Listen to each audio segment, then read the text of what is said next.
Bonjour à tous. On est content de vous retrouver pour ces leçons d'école du sabbat.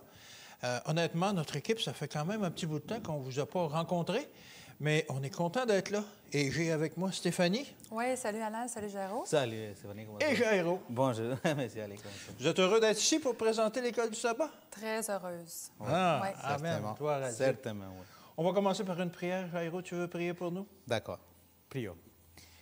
Notre Père, notre Dieu, nous te remercions encore une fois pour la belle journée que tu nous donnes.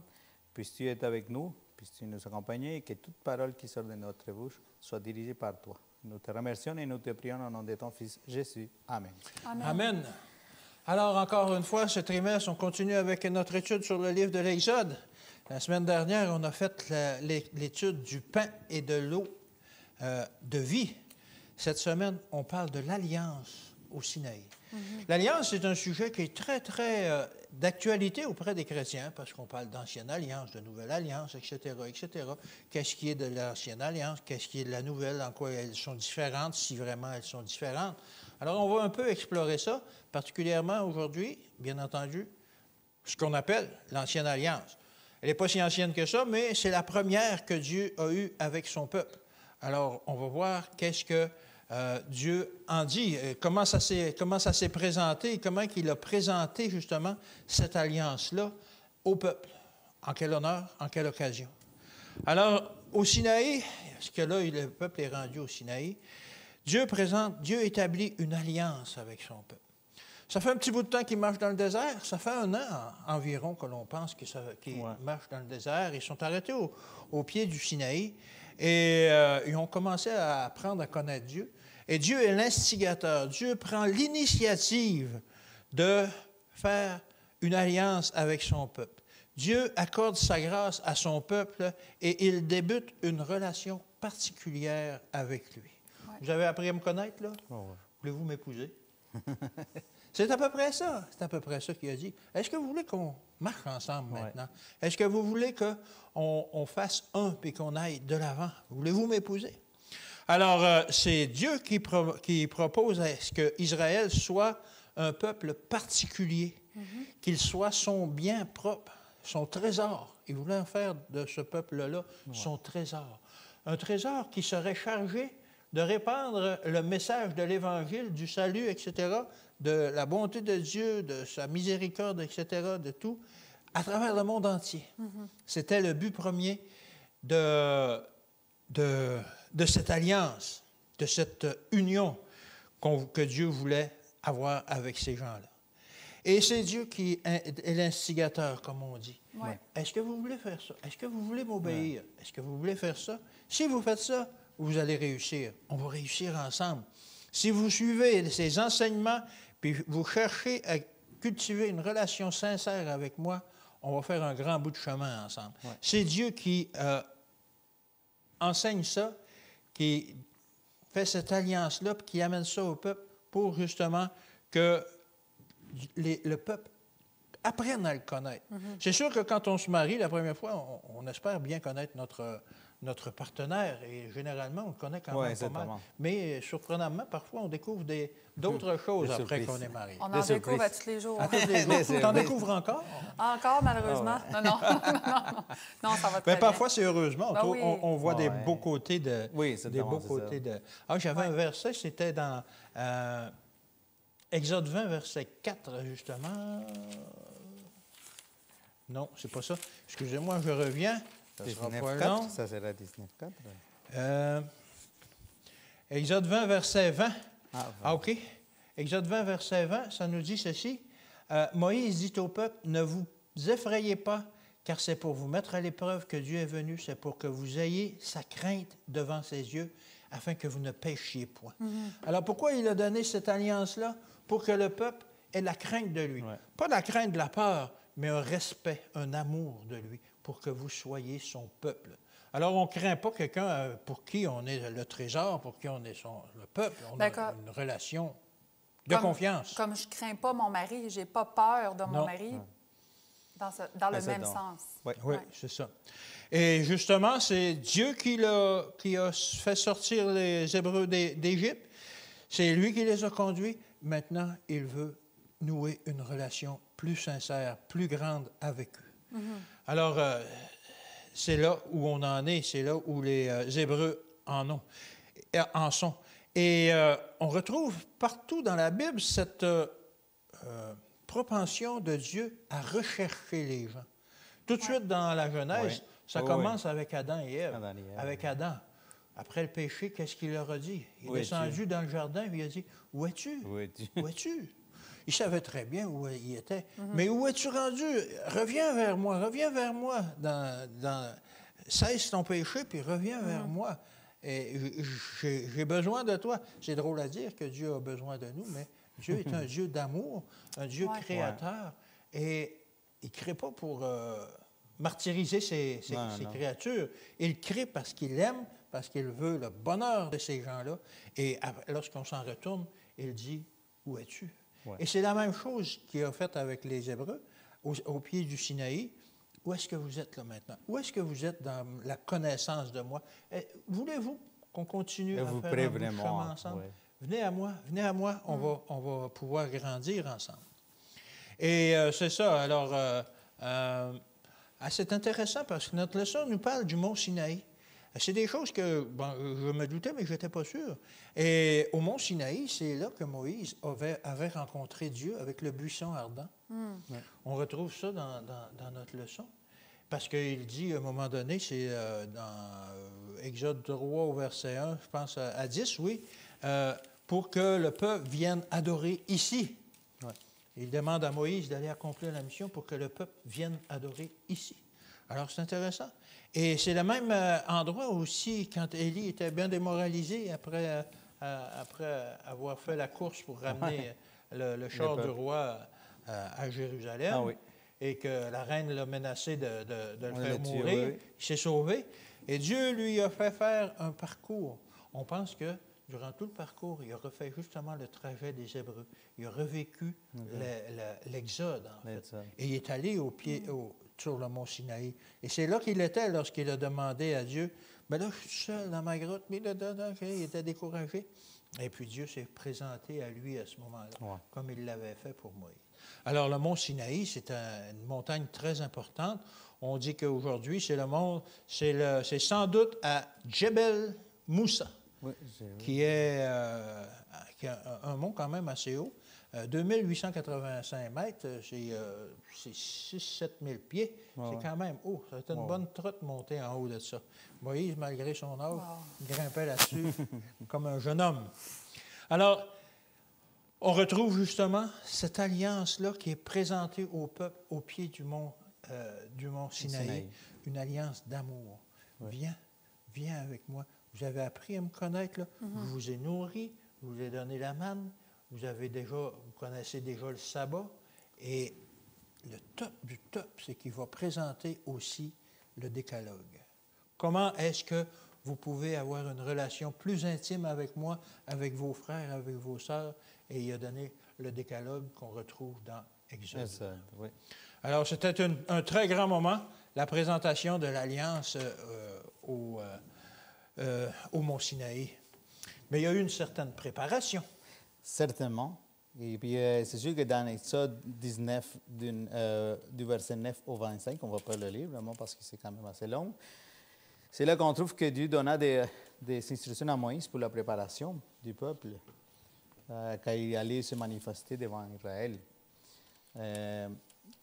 pour donner les 10 commandements. Mais il devait quand même refléter leur consécration totale à Dieu à travers leur pureté extérieure. Il fallait qu'ils soient purs. Oui, mais quand même, oui. Et mais le peuple, mais le peuple il était quand même spécial. Mais Dieu, quand même, il l'a choisi. Donc, au verset 16, on peut vraiment lire Exode 19, verset 16. Oui, je peux le lire. Le 3e jour au matin, il y eut des tonnerres, des éclairs, une épaisse fumée sur la montagne. Le son de la trompette retentit fortement, et tout le peuple qui était dans le camp fut saisi d'épouvante. Alors, ça a été tout impressionnant, quelque chose d'impressionnant pour la façon comme Dieu s'est présenté. Un spectacle son et lumière. Oui, je pense que si aujourd'hui on entend ça, on dirait, oh, c'est la fin du monde. Ouais. C'est rendu à ça. Alors, c'est sûr que les 10 commandements, c'est le cœur de la révélation de Dieu et de l'éthique biblique. Ils constituent la substance et les fondements de ces standards divins pour tous.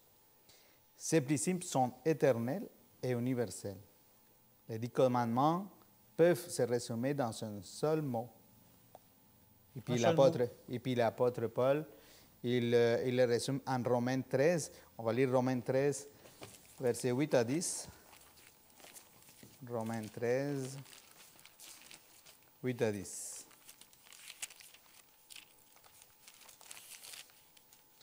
Romains 13, 8 à 10. Oui. Ne devez rien à personne si ce n'est de vous aimer les uns les autres, car celui qui aime les autres a accompli la loi. En effet, les commandements, tu ne commettras point d'adultère, tu ne tueras point, tu ne déroberas point, tu ne convoiteras point, et ceux qu'il peut encore y avoir se résument dans cette parole. Tu aimeras ton prochain comme toi-même. Alors, Le résumé de la loi. Aimer. Aimer. L'amour. Mais aujourd'hui, l'amour, c'est...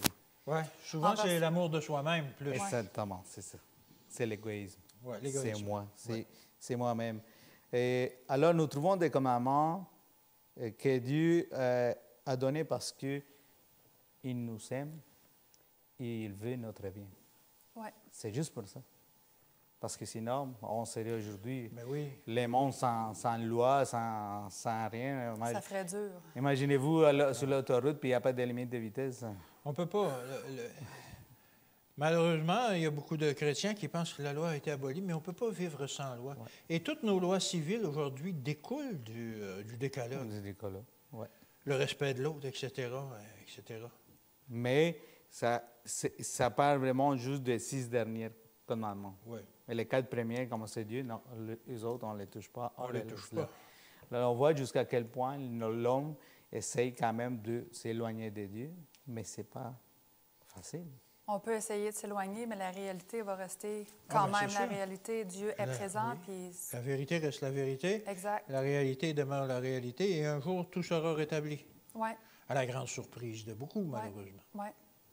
Alors, c'est à cause de cela que maintenant, on va laisser notre sœur Stéphanie nous parler du décalogue.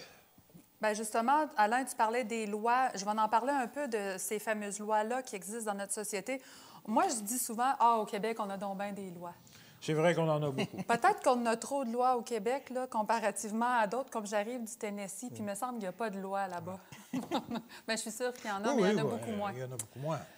Moins de règlements, etc. Mais quand même, la loi, comme tu l'as mentionné, c'est utile. Et dans la journée d'aujourd'hui, saviez-vous que le décalogue, c'est un cadeau, c'est un don que Dieu nous fait? Mais bien sûr. Parce qu'on a tous des enfants, hein? Oui. Dieu a des enfants. Oui. Et qu'est-ce qu'on désire plus que tout pour nos enfants? Leur bonheur. Leur bonheur, le succès, qu'ils soient en sécurité, protégés, la santé, que tout aille bien. On veut qu'est-ce qu'il y a de mieux pour eux. Oui. Bien, si on s'arrête un instant, on réfléchit, on lit, mais c'est la même chose que Dieu veut pour nous. Oui. Quand il a donné le décalogue, hey, est-ce que c'est Dieu qui t'appelle? Ferme ton cellulaire. Désolé. OK. Mais c'est la même chose quand on prend le temps de bien lire les lois des 10 commandements. Oui, c'est « tu aimeras Dieu »,« fais pas d'idole »,« fais pas d'image taillée »,« fais pas ci »,« fais pas ça ». Oui. C'est pas une liste de « fais pas ». Est-ce que toi, Jairo, t'aimes ça de faire mentir? Non. Est-ce que toi, t'aimes ça? T'aimerais ça si ta femme te tromperait? Ah, ben non. Est-ce que t'aimerais ça si tu tuerais ton chien? Non. Bon, bien c'est ça. La loi, c'est un cadeau. Dieu nous donne une recette gagnante, parfaite pour qu'on soit heureux.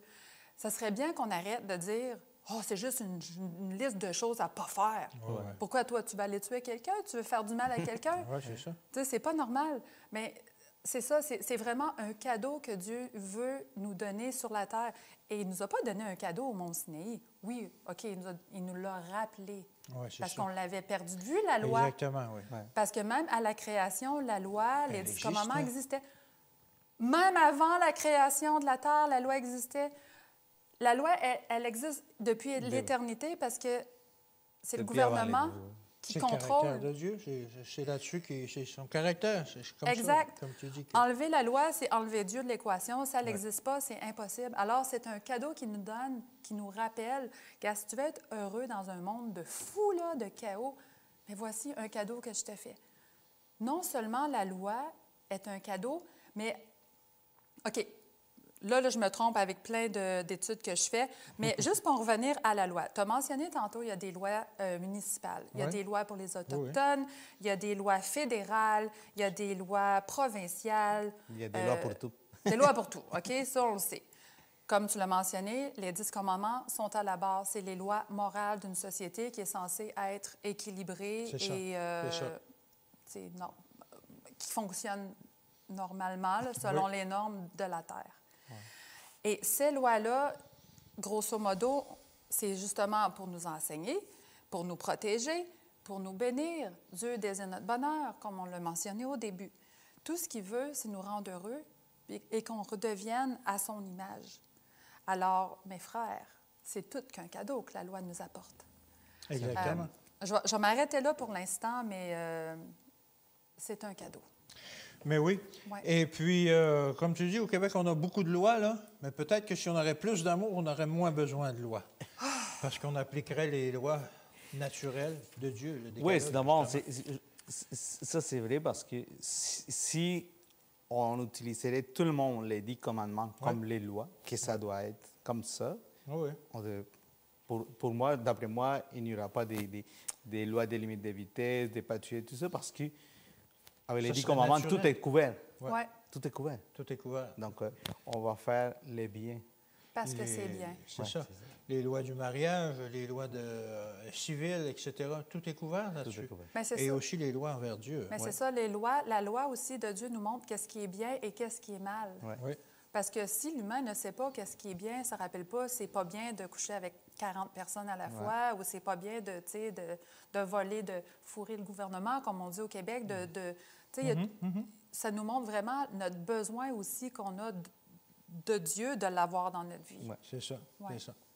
Et malheureusement, Dieu est obligé de nous le rappeler, comme il nous l'a rappelé au Mont Sinaï. Au Sinaï, oui. Et l'homme est obligé de mettre toutes sortes de lois pour expliquer le décalogue.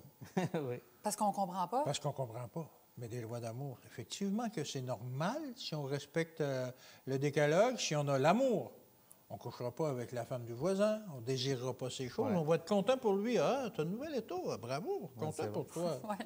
Ou plutôt que du On fêtera à tous les jours, chaque fois qu'il y a un voisin, un ami qui achète une nouvelle voiture, une nouvelle maison. On va ça. fêter toute On toute va l'année. fêter. On va fêter au lieu de dire, ah, moi. On fête Ici, la- ici, on appelle ça les voisins gonflables. Quelqu'un qui s'achète une piscine on parlait en pied, 20 pieds, l'autre va en acheter une de 25 pieds, etc. Une voiture neuve, une autre encore plus neuve. Les voisins gonflables. Alors, on n'aurait pas cette jalousie-là de l'autre. On serait content pour l'autre. Et puis, de le voir heureux, on serait Ouais, content. certainement. Parce que, écoute, c'est va ça. bien Dieu pour lui. recherche que ses enfants soient heureux. Pourquoi on ne serait pas heureux de voir que les gens sont heureux? Quand il y a des gens heureux, on est jaloux d'eux. Bon, OK. Peut-être que si on avait plus d'amour... Calme-toi, Alain. Ouais, je m'enflamme. Désolé. C'est correct. Mais on est en train, justement, de parler des fonctions de la loi de Ouais. Dieu. Tu peux nous expliquer plus en détail? Oui, la journée mercredi nous parle des différentes fonctions de la loi de Dieu. Alors, d'abord, il faut que nous commençons avec, puis moi je dirais le plus important pour moi, c'est que la loi de Dieu révèle le caractère de Dieu. Oui, Ouais. c'est ça. C'est ce que l'on ne comprend pas souvent, la majorité des protestants. Exactement. Oui. Donc, ça, c'est pour moi le point le plus important. En plus, Dieu est saint, juste et bon. En conséquence, la loi aussi, parce que ça vient de lui, c'est vraiment lui la loi. Et puis, on peut lire ça où? En Romains 7, verset 12. Romains 7, verset 12. Qu'est-ce que ça nous dit?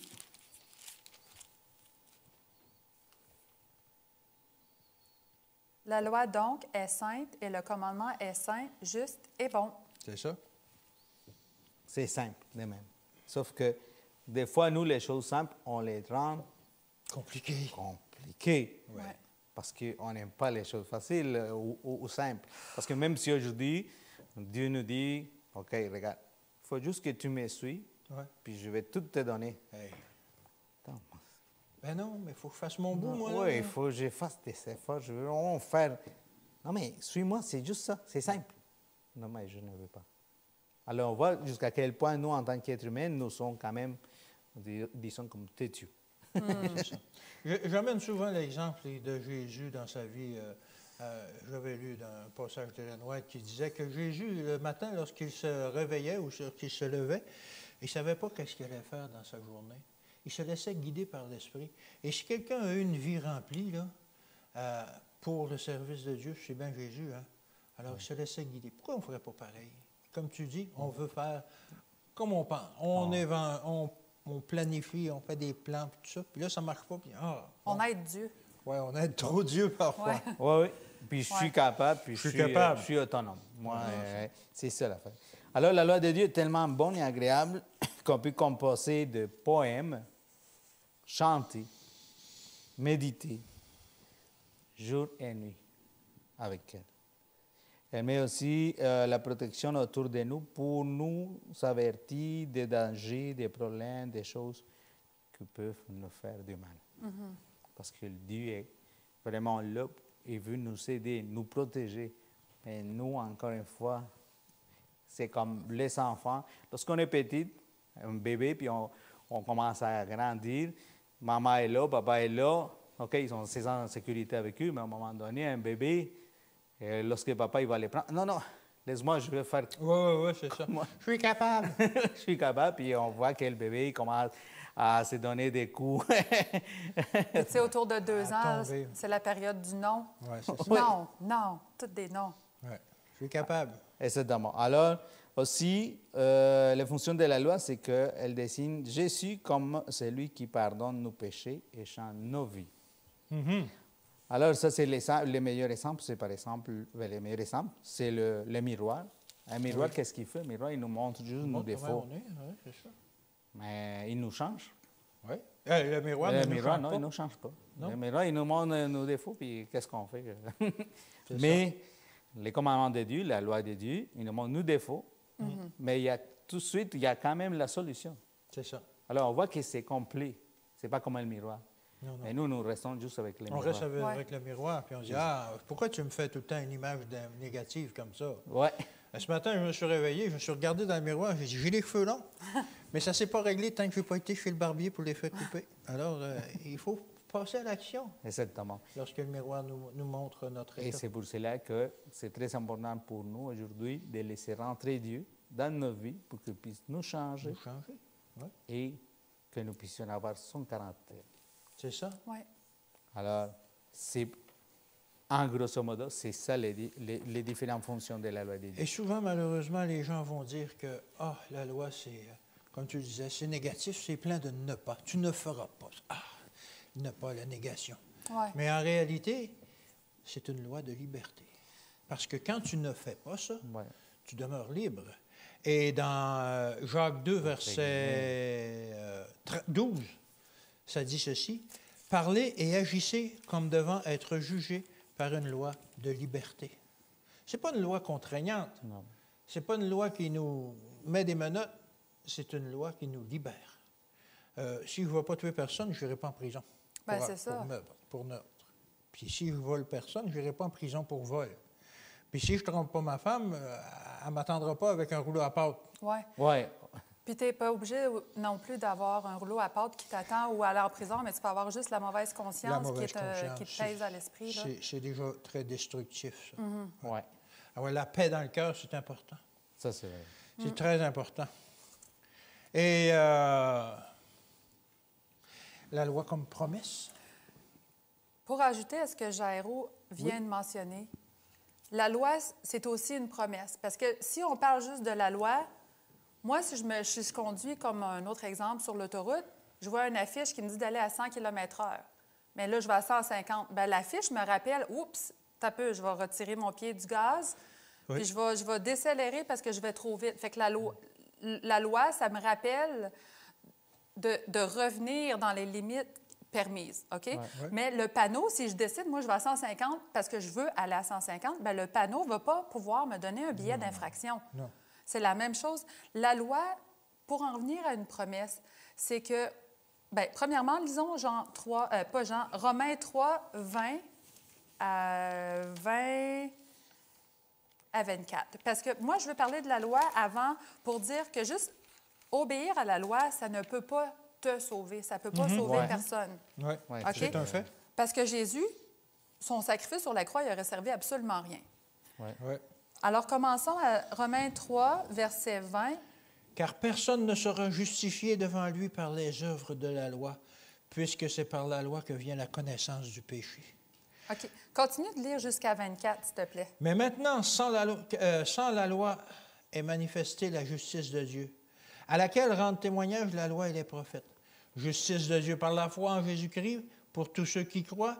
Il n'y a point de distinction, car tous ont péché, ils sont privés de la gloire de Dieu, et ils sont gratuitement justifiés par sa grâce, par le moyen de la rédemption qui est en Jésus-Christ. Parce que tu aurais bien beau regarder le miroir, tu aurais bien beau lire l'affiche, tu aurais bien beau faire tous les 10 commandements ou devenir les 10 commandements, mais il n'y a rien qu'on puisse faire ou dire pour nous sauver. On peut briser le miroir, C'est ça, puis on peut ignorer l'affiche. ignorer l'affiche. La promesse, c'est que Dieu nous dit, attends un petit peu là.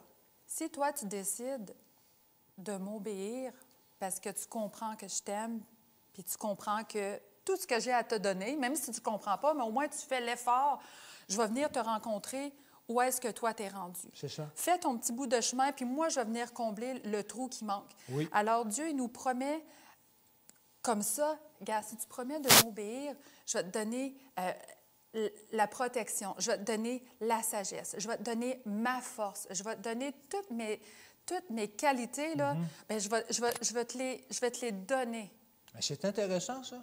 Pourquoi on ne veut pas bénéficier de ces cadeaux-là? Bien, je ne sais pas, puis c'est quelque chose aussi que je m'entête. Même aujourd'hui, il y a des périodes, on dirait que, oups, je marche vraiment proche de Dieu. Puis là, il y a d'autres périodes, on dirait, je marche moins proche, je me sens plus loin. Tu sais, je ne suis sûrement pas la seule humaine dans le monde qui se sent comme ça. Mais je me dis, c'est quoi notre problème? Ah, Jésus dit, il n'a jamais dit, toi, là, Jairo, si tu ne fais pas ça, là, ça va chauffer. Tu sais, il nous aime tellement qu'il nous laisse libres. Puis il nous promet, gars, fais ton petit bout de chemin, là, je vais venir te rejoindre. Fais ton petit bout de chemin, puis On va marcher ensemble. on va marcher ensemble. Je te promets que je vais être là. C'est pas des paroles en l'air. Je vais être avec toi. Je vais te transformer. Tu vas passer à travers parce que j'ai vaincu ma victoire. Je vais te la donner. Alors, lui obéir, c'est un résultat, c'est un fruit qui se développe à travers justement cette relation personnelle qu'on a tous les jours. Même si on pense que j'ai reculé de 2 pas aujourd'hui, gars, c'est pas grave, continue d'avancer, même si l'ennemi donne des idées dans la tête. C'est ça. Tu n'es pas bonne, tu ne sers à rien, tu n'as pas fait vraiment d'efforts pour Tu qu'il te l'avais prend. dit que tu n'étais pas bonne, hein? Ah, c'est donc bien tannant, il peut tout Oui. se fermer. Mais c'est ça. Mais c'est important de comprendre la promesse que Dieu nous fait avec la fameuse loi. Par exemple, si on prend un texte en dehors de son contexte, là, ça devient dangereux. Si on prend, par exemple, Romains 10,4 qui dit que Christ est la fin de la loi. Ouais. Oui.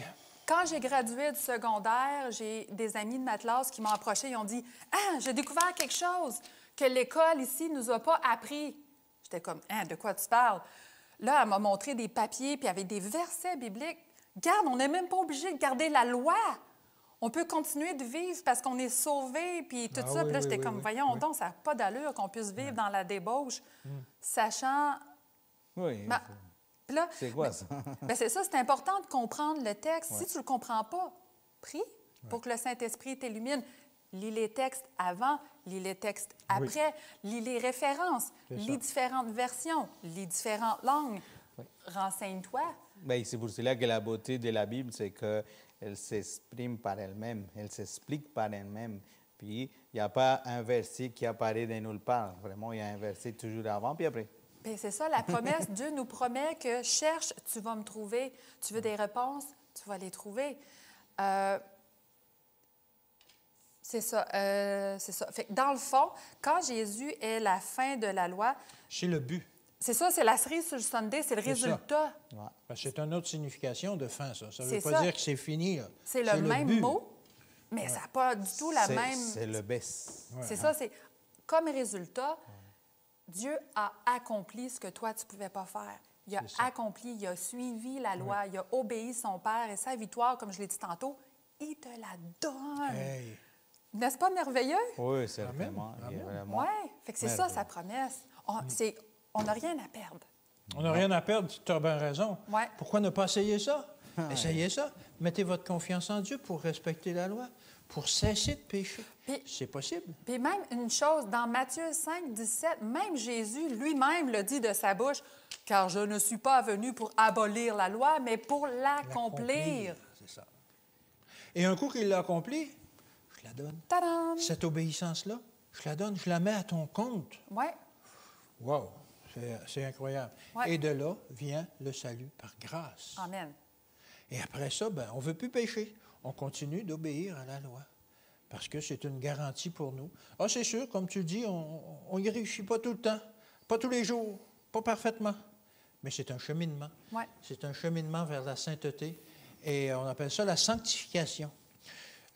J'imagine que quand on va être au ciel, on sait que la seule chose qu'on va apporter, c'est notre caractère. Notre corps, ça ne sera même pas le même. On va avoir un corps glorifié.